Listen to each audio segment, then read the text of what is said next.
শালীনতা সহিত পর্দা সহিত আমাদের ইসলামেও আছে যে মেয়েরা ব্যবসা করতে পারে, ব্যবসা একটা হালাল জিনিস।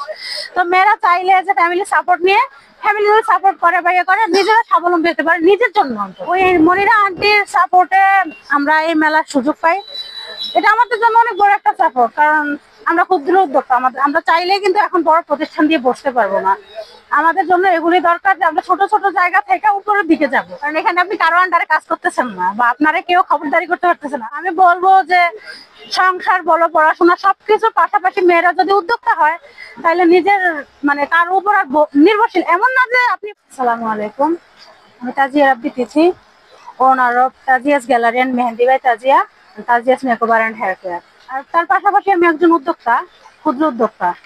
গত 4 বছর যাবত আমি অনলাইন ব্যবসার সাথে জড়িত।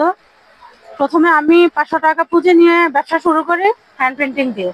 তারপর থেকে আমি ফ্যামিলি সাপোর্টে, প্রথমে আমার ভাই সাপোর্ট করা শুরু করে আমাকে, আব্বু ভাইয়া সবার সাপোর্টে। দেন আমার বিয়ে হয়। বিয়ে হওয়ার পর থেকে এখন পর্যন্ত আমার হাজবেন্ড আমাকে সাপোর্ট করতেছে, প্লাস সাথে থাকতেছে। আমি যেখানে যাব ও আমাকে সম্পূর্ণ স্বাধীনতা দিয়ে রাখছে। আর প্লাস মেলা টেলাতে বা কোনো কিছু অংশগ্রহণ করতে গেলে আমার সাথেই থাকে। এটা আমার জন্য অনেক বড় একটা সাপোর্ট, কারণ একটা মানুষ কখনোই উপরে উঠতে পারে না যতক্ষণ না কেউ তাকে সাপোর্ট করে।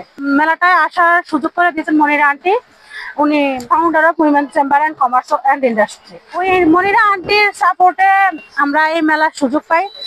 এটা আমাদের জন্য অনেক বড় একটা সাপোর্ট, কারণ আমরা ক্ষুদ্র উদ্যোক্তা, আমরা চাইলেই কিন্তু এখন বড় প্রতিষ্ঠান দিয়ে বসতে পারবো না। আমাদের জন্য এগুলি দরকার যে আমরা ছোট ছোট জায়গা থেকে উপরের দিকে যাব। তো এই সুযোগটা আন্টি আমাদেরকে করে দিছে। আলহামদুলিল্লাহ অনেক ভালো আগ্রহ আছে, কারণ আমি জিনিসগুলোই উঠাই যেন কাস্টমার তাকায়।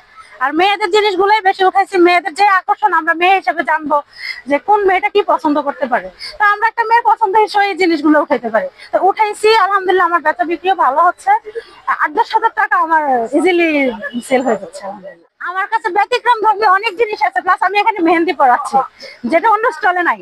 জি, আমি মেহেন্দি পড়াচ্ছি এখানে অফার দিয়ে। 50 টাকা থেকে শুরু করছি, অনেকে শখ করে আসে, মেহেন্দি পড়তে পারে না, তো এখান থেকে পড়ে চলে যায়। হ্যাঁ, মানে 50 টাকা থেকে শুরু করছি আমি অফার দিয়ে, এটা মেলা উপলক্ষে। তো মেয়েরা আমার কাছ থেকে মেহেন্দি পড়ে, এটাই আমার কাছে ব্যতিক্রম আমার দোকানে। আর সবকিছুই সবার সাথে আমার ম্যাচ করতেছে। তো আমার অনেক বড় স্বপ্ন, উদ্যোক্তা জীবন থেকে আমি একদিন সফল হব। আমার আন্ডারে কিছু মেয়ে কাজ করবে বা আমি তাদেরকে স্বাবলম্বী করব, তারা উদ্যোক্তা হয়ে আমার কাছে কাজ করবে। একসময় আমার কাছ থেকে কাজ করতে করতে তারা নিজেরাও স্বাবলম্বী হয়ে নিজেরাও কাউরে নিয়ে আবার কাজ করা শুরু করবে। না, আলহামদুলিল্লাহ আমার কখনোই মানে ফ্যামিলি থেকে বা আমার নিজের আত্মীয় স্বজন কেউ কিছু বলে নাই। পাড়া প্রতিবেশী একটু কটূক্তি করতো যে মেয়ে মানুষ বাইরে কাজ করে।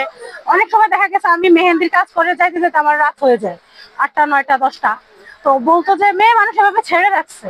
তো আমার বাবা বলতো যে এটা তো আমারই মেয়ে, এটা তো আমি বাজার থেকে দাসী বান্ধি কিনে আনি নাই। তো আমার মেয়ে, আমি জানি আমার মেয়ে কি করে। তো আমার চাইতে আমার মেয়ের ভালো কেউ জানে না। তো প্রতিবন্ধকতা ওইটুকুই ছিল। ফ্যামিলি থেকে কোনো রকম আলহামদুলিল্লাহ এখন পর্যন্ত না, ফ্যামিলি থেকে ফুললি সাপোর্ট আমি পাই। আমার পরামর্শ একটাই, উদ্যোক্তা লাইফ বা ব্যবসায়িক জীবন হচ্ছে একটা স্বাধীন লাইফ।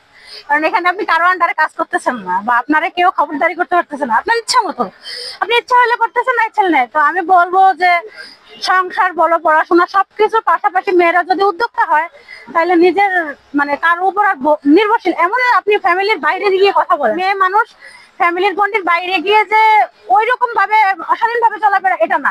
শালীনতা সহিত পর্দা সহিত আমাদের ইসলামেও আছে যে মেয়েরা ব্যবসা করতে পারে, ব্যবসা একটা হালাল জিনিস। তো মেয়েরা চাইলে যে ফ্যামিলি সাপোর্ট নিয়ে, ফ্যামিলি যদি সাপোর্ট করে বা ইয়ে করে, নিজেরা স্বাবলম্বী হতে পারে নিজের জন্য। মানে ফ্যামিলির জন্য না, নিজের জন্য অন্তত, যেন কারো উপর নির্ভরশীল হয়ে থাকতে না হয়।